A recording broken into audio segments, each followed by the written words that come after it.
Good morning बच्चों, कैसे हैं आप लोग। चलिए, आप कभी ना कभी तो बाजार गए ही होंगे। नहीं गए हैं? अच्छा, अगर नहीं गए हैं तो चलिए आज हम एक गांव के बाजार में चलते हैं और देखते हैं कि वहाँ बाजार में क्या क्या चीज़ें बिकती हैं। देखेंगे ये बाजार में बहुत सारे लोग, बाजार में भीड़ होती है ना, तो वैसे यहाँ भीड़ लगी हुई है और बाजार में किनारे किनारे दुकानें लगी हुई हैं। जैसे ये सब्जी की दुकान है, होटल है, कपड़े हैं, फल है, खिलौने हैं और भी बहुत सारी दुकानें लगी हुई हैं। हम बाजार जब जाते हैं तो बाजार में हमें दो तरह के लोग मिलते हैं। एक जो सामान खरीदने आए होते हैं, जैसे हम घर से निकलते हैं थैला लेकर और बाजार में हम खरीदारी करने जाते हैं, सब्जियां खरीदते हैं, फल खरीदते हैं, समोसे खरीदते हैं, खिलौने खरीदते हैं।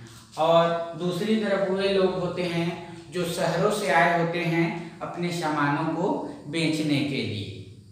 तो इस तरह बाजार में हमें दो तरह के लोग मिलते हैं, एक खरीदने वाले और दूसरा बेचने वाले, और वहाँ सामानों की बिक्री होती है। तो क्या बाजार में जो सामान बेचने आए होते हैं, हम थोड़ा सोचते हैं कि क्या वे लोग जिस कीमत पर सामान को खरीदे होते हैं क्या उसी कीमत पर सामान को बेचते हैं? बताइए। बिल्कुल सही, बिल्कुल नहीं। वो जिस कीमत पर सामान को खरीदे होते हैं उस कीमत पर नहीं बेचते, उससे ज़्यादा कीमत पर बेचते हैं। अगर वो उसी कीमत पर बेचेंगे तो उन्हें कोई फायदा नहीं होगा, नहीं, और दो चार पैसे कमाएंगे तभी तो वो अपना घर चलाएंगे। तो इसी से संबंधित, क्रय विक्रय से संबंधित ही हम खरीदना बेचना या क्रय विक्रय से संबंधित ही हमारा आज का पाठ है।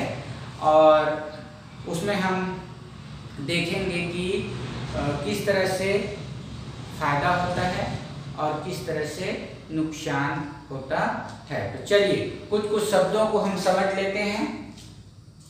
जब हम पाठ को पढ़ेंगे तो ये सारी चीजें हमें मिलेंगी। पहला है हमारा क्रय मूल्य। क्रय मूल्य किसे कहते हैं? देखते हैं। किसी वस्तु के खरीदने की कीमत को क्रय मूल्य कहते हैं। खरीदने की कीमत, किसी वस्तु के खरीदने की कीमत को क्रय मूल्य कहते हैं। उदाहरण के रूप में देखते हैं, यदि राकेश एक पंखा 1500 रुपए में खरीदा, हम लोग दुकान गए, राकेश दुकान गया और उसने एक पंखा 1500 रुपए में खरीदा, तो पंखे का क्रय मूल्य 1500 रुपए होगा या 1500 रुपए होगा। ठीक है। तो सामान के खरीदने की कीमत को हम क्या कहते हैं? क्रय मूल्य कहते हैं। चलिए विक्रय मूल्य में आते हैं। किसी वस्तु के बेचने की कीमत को विक्रय मूल्य कहते हैं। बेचने की कीमत,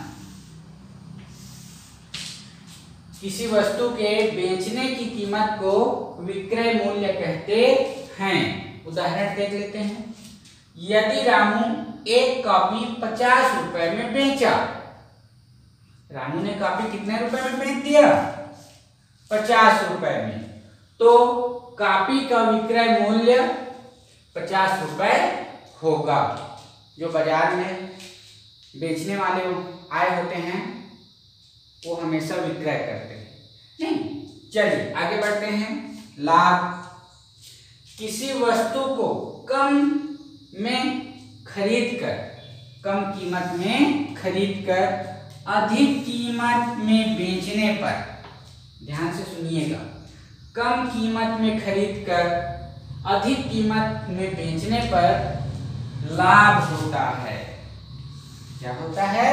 लाभ होता है। और लाभ की स्थिति में विक्रय मूल्य बड़ा होता है। जब भी हमें लाभ होगा हम देखेंगे हमेशा विक्रय मूल्य बड़ा होगा और क्रय मूल्य छोटा होगा। ठीक है ना। अब लाभ को हम कैसे ज्ञात कर सकते हैं?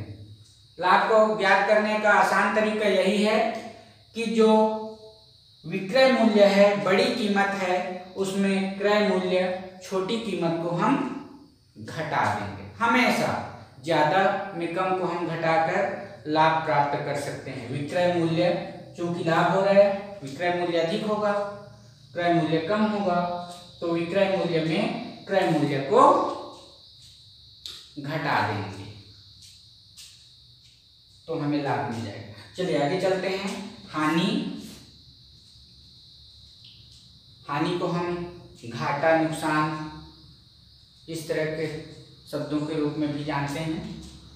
देखते हैं हानि में क्या होता है। किसी वस्तु को अधिक कीमत पर खरीद कर कम कीमत में बेचने पर हानि होती है।